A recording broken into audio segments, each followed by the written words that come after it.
सेवइयों में काजू डालने हैं, मिल नहीं रहे। तुम सेवइयां ही बनाती रहना। ये बताओ अपना बेटा नहा लिया? जगह मिलना मुश्किल हो जाती है मस्जिद में ईद वाले दिन, इसलिए सोच रहा हूँ जल्दी से मस्जिद पहुँच जाऊँ। वो तो 1 घंटा पहले नहा लिया है, अंदर है कमरे में। समझ नहीं आ रहा कैसे बंधेगी ईद की नियत। पिछली साल मौलाना साहब ने बताया था लेकिन भूल गया। बेटा क्या हुआ? पापा ईद की नमाज कैसे होती है? नियत की मैंने 2 रकात नमाज ईद उल फित्र की, वाजिब जायद 6 तकबीरों के वास्ते अल्लाह ताला के, पीछे इस इमाम के रुख मेरा काबा शरीफ की तरफ। उसके बाद इमाम साहब जैसे ही अल्लाह अकबर कहेंगे तुम्हें ऐसे करके नियत बांध लेनी है। उसके बाद मौलाना साहब सना पढ़ेंगे। सुबहाना पढ़ने के बाद मौलाना साहब कहेंगे अल्लाहु अकबर। हाथों को ऐसे कानों तक ले जाना है और छोड़ देना है।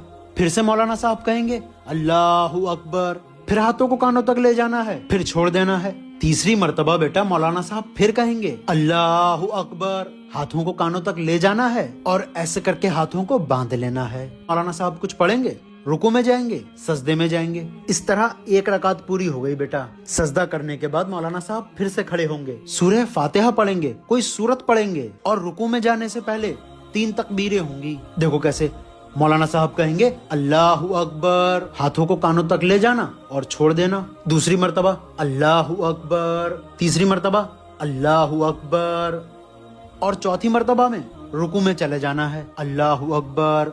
बस फिर रोज की नमाज की तरह मौलाना साहब सजदे करेंगे, सलाम फेरेंगे, हो गई ईद की नमाज।